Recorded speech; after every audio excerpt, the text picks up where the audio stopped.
Hello बच्चों, कैसे हैं आप सब। आज हम बात करने वाले हैं एनिमल्स क्लासिफिकेशन एंड सर्वाइवल के बारे में।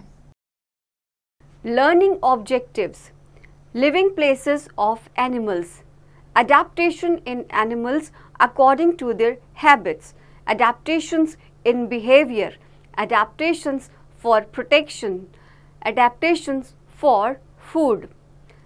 Have you heard of dinosaurs? Dinosaurs were large animals that lived on the earth millions of years ago. Today, we do not have any dinosaurs around. What happened to them? Scientists say that all the dinosaurs died when there was a sudden change in climate and it became very cold. बच्चों, आप सब ने dinosaur के बारे में तो ज़रूर सुना होगा, लेकिन साइंटिस्ट का मानना यह है कि डायनासोर जो है अर्थ पर बहुत साल पहले रहा करते थे, लेकिन जब धीरे धीरे अर्थ पर क्लाइमेट चेंज होने लगा तो वो अडेप्ट नहीं कर पाए और धीरे धीरे करके सारे के सारे डायनासोर्स अर्थ से यानी पृथ्वी से लुप्त हो गए, खत्म हो गए। Like plants, animals also need to change themselves to suit and survive in their surroundings. The ability to adjust to the surroundings is called adaptation. If an animal can adapt to the changes in its area, it lives, but if it cannot adapt to the changes in its area, it dies. The area in which an animal lives is called its habitat. बच्चों, जैसे कि plants होते हैं उसी तरह से animals को भी जगह चाहिए होती है एनवायरनमेंट में सूट करने के लिए, सरवाइव करने के लिए। अगर जिस सराउंडिंग में वो रह रहे हैं, अगर वो इसके हिसाब से अपने आप को एडजस्ट कर लेते हैं, अपनी बॉडी को एडजस्ट कर लेते हैं, तो उस एडजस्टमेंट को हम कहते हैं अडेप्टेशन। और जिस जगह पर अगर एनिमल्स अपने आप को अडेप्ट नहीं कर पाते, सराउंडिंग के हिसाब से वो रह नहीं पाते, तो उनकी मौत हो जाती है और वो धीरे धीरे लुप्त होने लगते हैं। और जिस जगह पर एक जानवर रहता है उसको हम उसका हैबिटेट यानी कि घर कहते हैं। Living places of animals. Animals are found everywhere, in the plains, on trees, in air, in the deserts, on the mountains and in water. These are grouped as terrestrial, aquatic, amphibian, arboreal and aerial animals. बच्चों, जो animals होते हैं वो हमें हर जगह मिलते हैं, चाहे वो पेड़ हो या फिर कोई खाली जगह हो, प्लेन एरिया हो या हवा हो या फिर डेजर्ट हो या फिर माउंटेन हो या फिर पानी हो। तो हमने एनिमल्स को कुछ ग्रुप्स में डिवाइड कर दिया है, जैसे कि टेरेस्ट्रियल, एक्वेटिक जो कि पानी में रहते हैं, amphibian, arboreal and aerial animals. अब जानते हैं इनके बारे में डिटेल्स में। सबसे पहले बात करते हैं टेरेस्ट्रियल एनिमल्स की। Animals that live on land are called terrestrial animals. Some examples of terrestrial animals are the elephant, deer, lion, camel and polar bear. जो जानवर लैंड पे रहते हैं यानी धरती पे रहते हैं उनको हम टेरेस्ट्रियल एनिमल्स कहते हैं। उनके एग्जाम्पल है जैसे कि हाथी, शेर, डियर और ऊंट या फिर polar bear. Aquatic animals. Animals that live in water are called aquatic animals. Some examples of aquatic animals are the jellyfish, starfish, shark and whale. जो जानवर पानी में रहते हैं उन्हें हम aquatic animals कहते हैं, जैसे कि jellyfish, starfish, shark और whale. Amphibians. Amphibians are animals which can live both on land and in water. A few examples of such animals are the frog, toad, newt and salamander. बच्चों, amphibians वो जानवर होते हैं जो कि धरती पर भी रह लेते हैं और पानी में भी रह लेते हैं, जैसे कि मेंढक, टोड जो मेंढक की प्रजाति है, newt and salamander. Arboreal animals.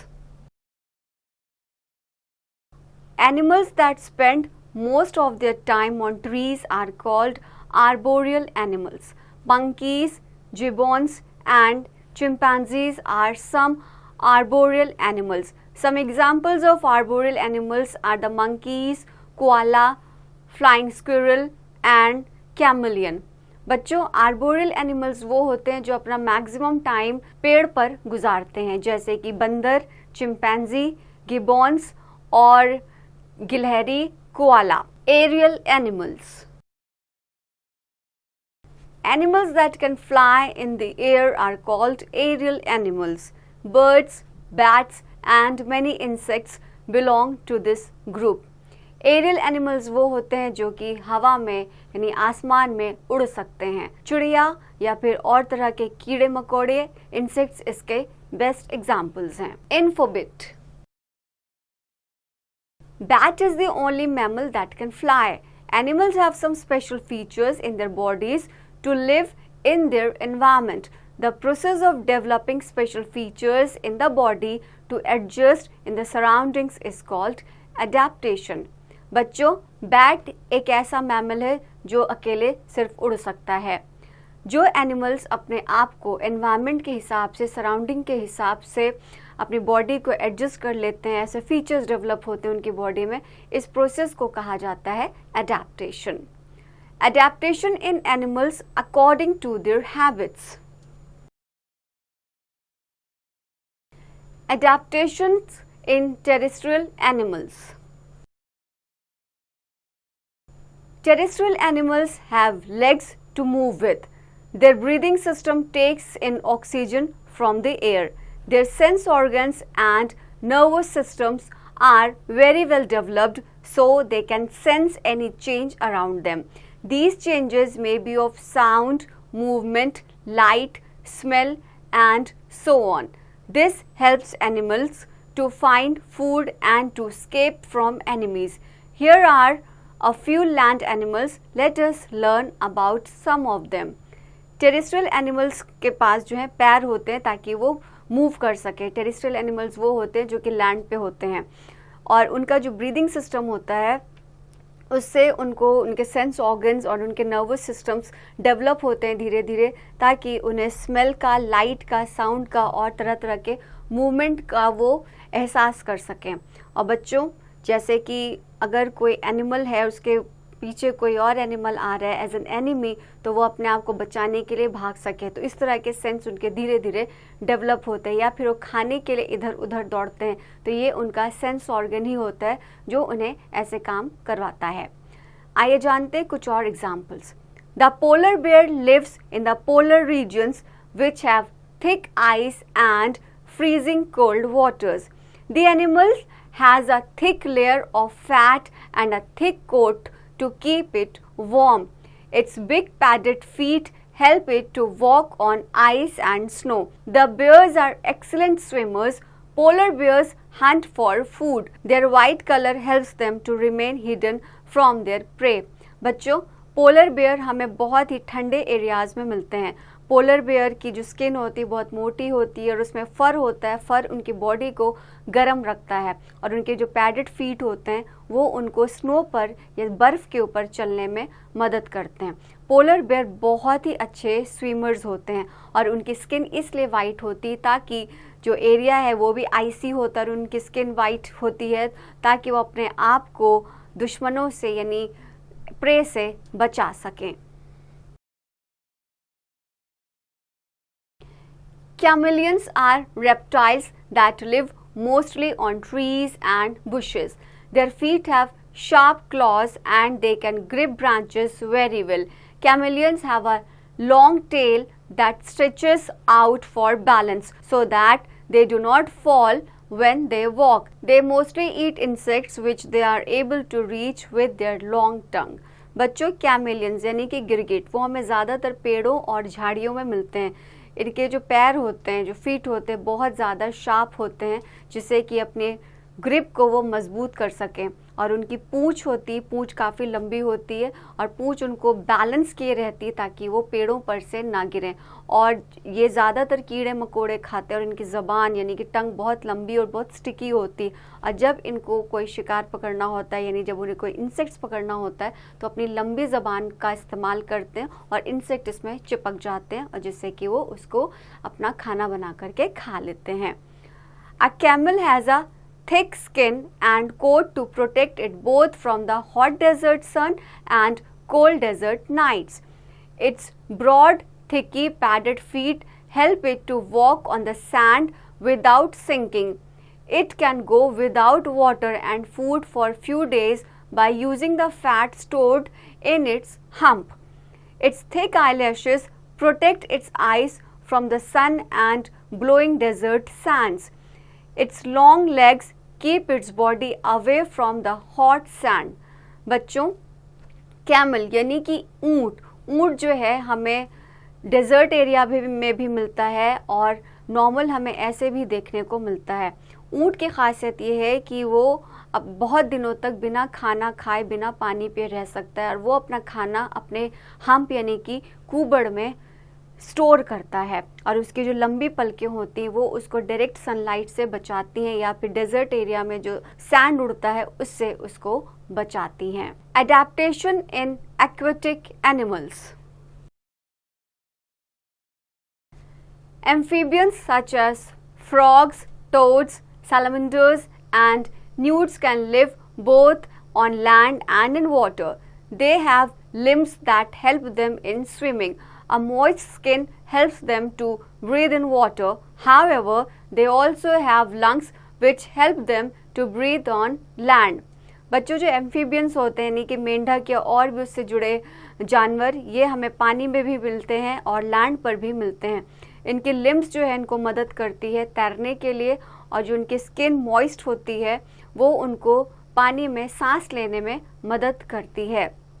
ये पानी में भी सांस ले सकते हैं और लैंड पर भी सांस ले सकते हैं। Adaptations in amphibians. Amphibians have small waist, no neck and flat head. This helps them to swim. Their skin is thin and moist. They have long and powerful legs to be able to jump. Their bulging eyes help them to see underwater. They have a long and sticky tongue to catch food easily.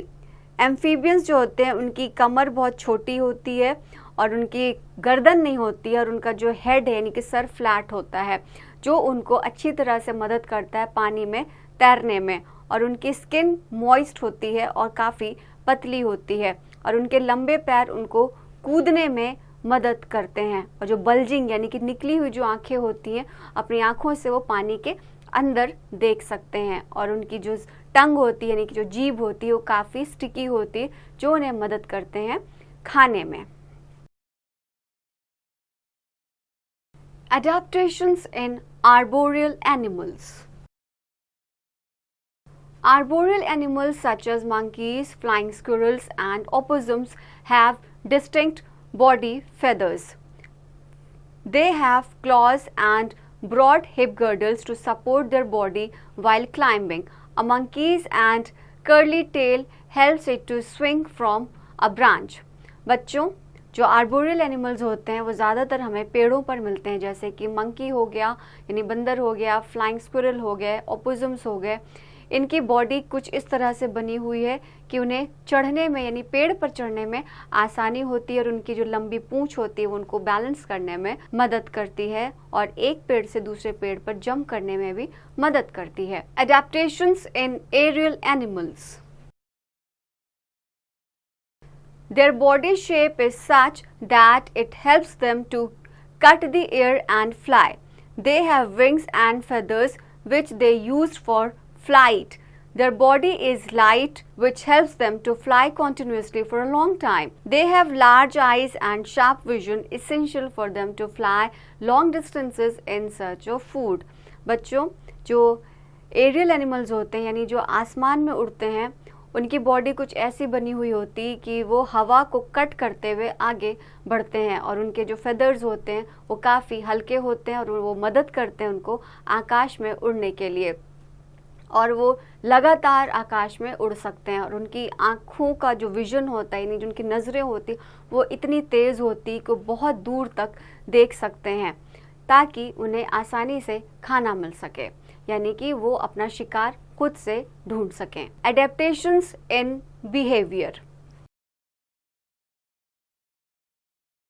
Some animals have different types of adaptations to survive in extreme weather conditions.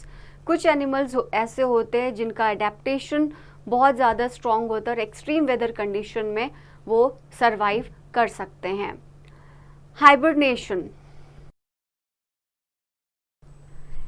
Animals like bear, frog and snake become inactive in cold winter months since the food is also scarce. This inactivity during winter months or winter sleep is called hibernation. बच्चों, कुछ animals ऐसे होते हैं जैसे कि भालू हो गया, फ्रॉग हो गया यानी मेंढक हो गया, सांप हो गया, ये सर्दियों के महीने में बहुत ज़्यादा इनएक्टिव रहते हैं और क्योंकि इनके पास खाना भी काफ़ी स्केर्ड होता है, कम होता है और ऐसे मंथ में यानी सर्दी के मौसम में वो ज़्यादातर अपने बरों में ही छुपे हुए होते हैं. एस्टिवेशन.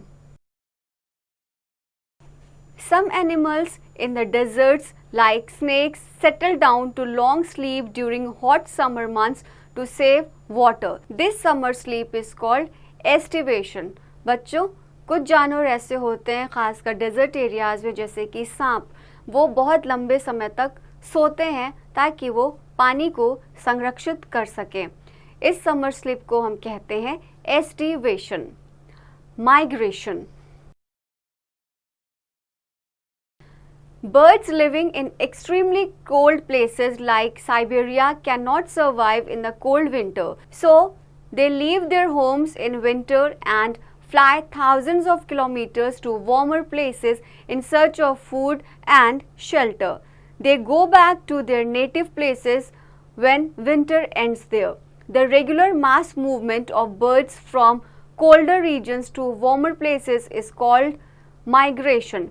बच्चों, कुछ बर्ड्स ऐसी होती हैं जो एक्सट्रीमली कोल्ड कंडीशन में कोल्ड एरियाज़ में सरवाइव नहीं कर पाती. फॉर एग्जांपल साइबेरिया, तो वो ठंडे एरिया से गर्म एरियाज़ में आती हैं और चाहे वो जाए जितना भी लंबा सफ़र हो वो उसको तय करती. हज़ारों किलोमीटर सफ़र तय करके वो वार्मर प्लेसेस में आती खाने और शेल्टर की तलाश में.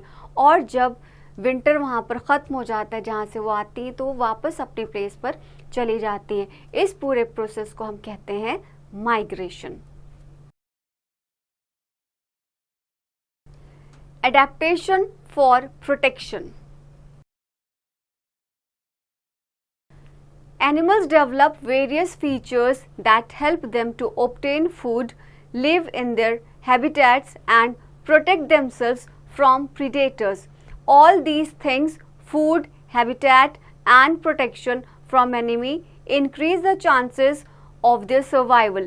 Let's discuss how animals adapt to protect themselves from their enemy. बच्चों, अब हम बात करेंगे एडेप्टेशन अपने आप को बचाने के लिए, अपने जीवन को बचाने के लिए. आइए जानते हैं कौन कौन से ऐसे एनिमल्स हैं जो अपने आप को प्रोटेक्ट करते हैं जानवरों से. Camouflaging. The body colour of animals like zebra, parakeet, chameleon and polar bear can easily blend with their surroundings. They thus confuse their enemies and escape from them. This is known as camouflaging. For example, a polar bear has white fur which enables it to blend with its background, that is, the snow. Similarly, a chameleon can change its body color quickly according to its surroundings. बच्चों, कैमोफ्लेजिंग वो होता है जो कि कह सकते हैं कि छलावा देना सामने वाले दुश्मन को. जैसे बात करें हम कुछ एनिमल्स की, जैसे ज़ेब्रा है, पैराकीट है, कैमेलियन है, पोलर बेयर है, ये अपने आप को सराउंडिंग्स के साथ ब्लेंड कर लेते हैं और जो उनका दुश्मन होता है, जो और जानवर उन पर अटैक करने वाले होते हैं, वो कंफ्यूज हो जाते हैं. जैसे अगर बात करें पोलर बेयर की, तो पोलर बेयर का फर वाइट होता है और पीछे जो स्नो होती है वो भी वाइट होती है, तो इससे उनके एनिमीज़ को कन्फ्यूजन हो जाता है और वो अपनी जान बचा के वहाँ से भाग जाते हैं. सेम विथ कैमेलियन यानी कि गिरगिट. गिरगिट भी वैसे ही रंग बदलता है और अगर सामने दुश्मन होता है तो वो अपने रंग बदल करके दुश्मनों को धोखा दे करके, छलावा दे करके भाग जाता है. These animals adapt ways to merge with objects like rocks, twigs, grass, etc. by changing their body color and even shape. The predator often gets confused and is unable to identify the hiding prey. बच्चों ये animals अपने आप को rocks या grass के colour के हिसाब से अपनी बॉडी का कलर चेंज कर देते हैं, और कुछ जानवर ऐसे भी होते हैं वो अपनी बॉडी का शेप तक बदल देते हैं। इसकी वजह से जो प्रीडेटर होते हैं यानी जो एनिमल्स होते हैं जो उन पर अटैक करने वाले होते हैं खाने के लिए, वो कंफ्यूज हो जाते हैं और वो आइडेंटिफाई नहीं कर पाते कि जिसको वो मारने जा रहे हैं तो वो वहाँ पे मौजूद है या नहीं है। Poison, animals such as bees and wasps have stings. They use their stings to inject poison into bodies of their enemies. कुछ जानवर जहरीले होते हैं जैसे कि मधुमक्खी या फिर वैप्स, उनकी स्टिंग में जहर होता है और वो अपने आप को बचाने के लिए एनिमीज को जहर इंजेक्ट कर देते हैं। Strong legs, some animals like deer, giraffe, ostrich etc. have strong legs. They can run very fast whenever they sense any danger. बच्चों कुछ जानवर ऐसे होते हैं जिनके लेग्स बहुत ज़्यादा मजबूत होते हैं जैसे कि डियर, जिराफ, ऑस्ट्रिच। जैसे ही इन्हें कोई ख़तरा महसूस होता है वो वहाँ से भाग खड़े होते हैं। पैर मजबूत होने की वजह से उनके दौड़ने की क्षमता बहुत तेज़ और बहुत ज़्यादा होती है। Shells and spines, tortoises and snails have hard shells that cover and protect their soft bodies. A porcupine puff out the quills. The quills easily come loose if touched and stick to the enemy's skin. They can cause painful wounds or infection. बच्चों कुछ जानवर ऐसे होते हैं जिनकी shell बहुत ज़्यादा strong होती है और उनको उनकी सॉफ्ट बॉडीज़ को बचाती है। सेम विथ पॉक्यूपाइन, पॉक्यूपाइन का जो क्विल होता है वो बहुत ही सॉफ्ट होता है, लेकिन जब उसको टच किया जाए तो वो बहुत हार्ड हो जाता है और वो ज़ख्म दे सकता है और बहुत उसको दर्द भी पहुंचा सकता है। और इस तरह से जानवर अपने आप को अपने प्रीडेटर यानी कि दुश्मनों से बचा पाते हैं। Adaptations for food, we already know that there is a variety in feeding habits of animals. They adapted themselves according to the food they eat. They can be divided into 5 major types of the basis of their feeding habits and food: herbivores, carnivores, omnivores, parasites and scavengers. बच्चों animals जो है अपने आप को अपने food habit के हिसाब से भी अडेप्ट करते हैं, जिसमें 5 तरह के फीडिंग हैबिट्स होते हैं और उनको हम कैटेगरीज में डालते हैं, हार्बिवोर्स की, कार्निवोर्स की, ओमनिवोर्स की कैटेगरीज में, पैरासाइट्स की कैटेगरीज में और scavengers. हार्बिवोर्स, land animals that are herbivores have hard hooves so they can walk long distances to look for food. Their front teeth are adapted for breaking off parts of plants. Their back teeth are good for grinding up plant matter. बच्चों जो हार्बिवोर्स जानवर होते हैं उनके पैरों के hoofs बहुत ज़्यादा स्ट्रॉन्ग होते हैं, बहुत हार्ड होते हैं ताकि वो ज़्यादा लंबा चल सके अपने खाने की तलाश में। और उनके जो आगे के दांत होते हैं वो बहुत शार्प होते हैं और पीछे के दांत ऐसे होते हैं कि उनका जो खा रहे होते हैं वो अच्छी तरह से मिक्स हो सके और उसको ठीक से चबा सके। Some herbivores have special parts of getting their food. For example, the giraffe has a long neck to reach the top of trees. The elephant uses its trunk to break off branches and other parts of plant. कुछ special features होते हैं कुछ animals में, जैसे कि giraffe अपनी लंबी गर्दन की मदद से पेड़ के टॉप एरिया में पहुंच सकता है अपने खाने की तलाश में। वहीं अगर बात करें हाथी की, तो हाथी अपनी सूंड से ब्रांचेस को तोड़ सकता है और अपने लिए खाना खोज सकता है। Carnivores, lions and tigers are carnivorous animals. These animals eat other animals. They have sharp tearing teeth for hunting and tearing out flesh of their prey. Carnivores वो जानवर होते हैं जो कि दूसरे एनिमल्स को खाते हैं। इसका बेस्ट एग्जाम्पल है शेर और चीता। इनके दांत बहुत ज़्यादा तेज़ होते हैं ताकि वो उसको फाड़ सकें और अपने प्रे को खा सकें। Omnivores, crows, bear and human beings are omnivorous animals. These animals eat both plants and animals. बच्चों omnivorous जो होते हैं वो एनिमल्स भी खाते हैं और प्लांट्स भी खाते हैं। इसका बेस्ट एग्जाम्पल है बेयर और क्रो। यहाँ तक कि मनुष्य भी omnivorous की कैटेगरी में आते हैं। Parasites, lice and bed bugs live on the body of animals and suck their blood, while tapeworms live inside the body and get their food. These type of animals are called parasites. Parasites वो होते हैं जो कि animals की body के ऊपर चल रहे होते हैं और उनका वो खून चूस करके सरवाइव करते हैं। और टेप वॉर्म्स जो होते हैं वो बॉडी के अंदर होते हैं और बॉडी के अंदर से ही उन्हें दूसरे जानवरों का खाना मिल रहा होता है। Scavengers, some animals are scavengers and will eat only dead matter. The vulture, hyena and crow are scavenger animals. बच्चों, scavengers वो जानवर होते हैं जो दूसरे मरे हुए जानवरों को खाते हैं, जैसे कि चील, कौवा, हाइना। Terms to remember: adaptation, the process of changing oneself to adjust in the environment. Adaptation का मतलब होता है वो प्रोसेस जिस तरह से बॉडी को हम चेंज करते हैं एनवायरनमेंट के हिसाब से। Hibernation, deep sleep during winter, इसका मतलब होता है सर्दियों के समय में गहरी नींद में सो जाना। Aestivation, aestivation means deep sleep during summer. Aestivation मतलब गर्मी के समय में लंबे समय तक के लिए सो जाना। Migration, mass movement of birds from colder regions to warmer places. Migration का मतलब होता है जब बहुत सारी चिड़िया झुंड बना करके ठंडी जगह से गर्म प्लेसेस पर आती हैं। Now I know, the natural home of an animal is called habitat. जहाँ पर जानवर रहते हैं नेचुरली उसको हैबिटेट कहा जाता है। According to their habitat, animals can be classified into 5 groups: terrestrial, aquatic, amphibians, arboreal and aerial.